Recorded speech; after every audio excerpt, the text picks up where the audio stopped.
ఆత్మీయ ఆలింగనాలు సరదా చలోక్తులకు వేదికగా మారింది దగ్గుబాటి వెంకటేశ్వరరావు రచించిన ప్రపంచ చరిత్ర పుస్తకావిష్కరణ కార్యక్రమం.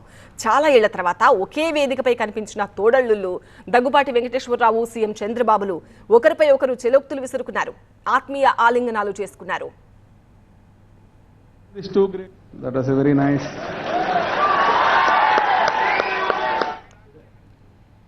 చంద్రబాబుకు తనకు మధ్య విభేదాలు ఉన్నమాట వాస్తవమేనన్న దగ్గుబాటి కాలంతో పాటు ఎవరైనా ముందుకు సాగాల్సిన అవసరం ఉందని, పాత విషయాలను మర్చిపోవాలని అభిప్రాయపడ్డారు.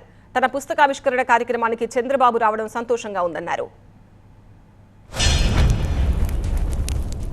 ఆయనకి చంద్రబాబు నాయుడు రావడం అనేది మా ఇద్దరికి వైరం ఉంది, అది ఇది అని చెప్తా ఉంటారు. వైరాలు ఉన్నమాట వాస్తవమే, కానీ ఎప్పుడు ఒక రకంగా ఉండకూడదు కదా, ముందుకు వెళ్తూ ఉండాలి, అవన్నీ మర్చిపోవాలి. భవిష్యత్తు అనేటటువంటిది ఆశాజనకంగా ఉండాలి అనేటటువంటిది నాకేం కోరికలు లేదు స్వామి. మళ్ళీ తోడల్లుడు దగ్గుబాటితో తన అనుబంధాన్ని గుర్తు చేసుకున్న చంద్రబాబు ప్రస్తుతం రిటైర్మెంట్ లైఫ్ ను దగ్గుబాటి ఎంజాయ్ చేస్తున్న తీరును సరదాగా వివరించారు. రిటైర్మెంట్ లైఫ్ పై దగ్గుబాటి ఎన్నో విషయాలను తనతో పంచుకున్నారని చెప్పారు. రిటైర్డ్ లైఫ్ మారుగా హ్యాపీగా ఉన్నారు, ఎట్లా స్పెండ్ చేస్తున్నారు మీ టైము అని అడిగాను. ఎందుకంటే ఇప్పుడు నాకు కూడా పరిస్థితి వస్తే ఇప్పటి నుంచే ప్రిపేర్ కావాలి కాబట్టి. ఆయన ఒకటే చెప్పాడు, చాలా హ్యాపీగా ఉన్నా, నిద్రలేస్తే బ్యాడ్మింటన్ ఆడుకుంటా, వచ్చిన తర్వాత మనవరాళ్ళు మనవాళ్ళతో ఆడుకుంటా, అక్కడి నుంచి కసపు గాసిప్ ఎవరిన ఫ్రెండ్స్ వస్తే చేసుకుంటూ ఉంటాం. మళ్ళా ప్యాక్ ఆటకు పోతాడు, మధ్యాహ్నం అయితే ప్యాక్ ఆటకు పోతా, ఆడొక 2 గంటలు ఆడితే మైండ్ స్టిమ్యులేట్ అవుతుంది, హ్యాపీగా వచ్చి నిద్రపోతాను. What a wonderful life.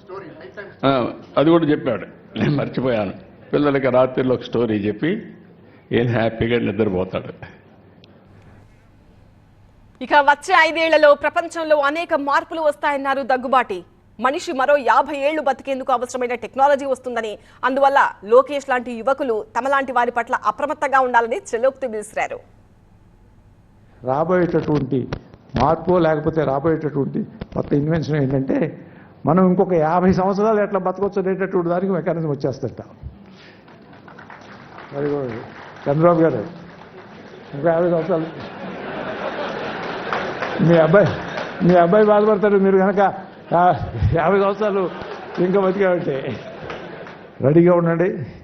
ఇంకొక 5-6 సంవత్సరాలు కనుక బతికే అంటే మాట్లాడము, మళ్ళీ ఇంకొక 50 సంవత్సరాలకు ప్లాన్ చేస్తారు.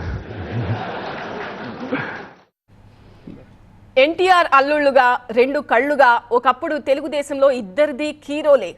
తర్వాత కాలం ఇద్దరి మధ్య దూరాన్ని పెంచినా కొన్నేళ్ల తర్వాత మళ్లీ పలకరింపులు, రాకపోకలు మామూలయ్యాయి. రాజకీయాల్లో పురంధేశ్వరి యాక్టివ్గానే ఉన్న దగ్గుబాటి వెంకటేశ్వరరావు మాత్రం రిటైర్మెంట్ తీసుకుని తనకిష్టమైన వ్యాపకాల్లో బిజీ అయిపోయారు. ఫ్యామిలీకి పూర్తి టైం కేటాయిస్తూ పుస్తక రచనను కొనసాగిస్తూ హ్యాపీగా జీవితాన్ని ఆస్వాదిస్తున్నారు. అన్నీ మర్చిపోయి ఆత్మీయంగా పలకరించుకుంటే ఎంత హాయిగా ఉంటుందో, ఆనాటి జ్ఞాపకాలన్నీ గుర్తు చేసుకుని తిరిగి హాయిగా నవ్వుకుంటే ఎలా ఉంటుందో చెప్పడానికి ఈ దృశ్యమే నిదర్శనం.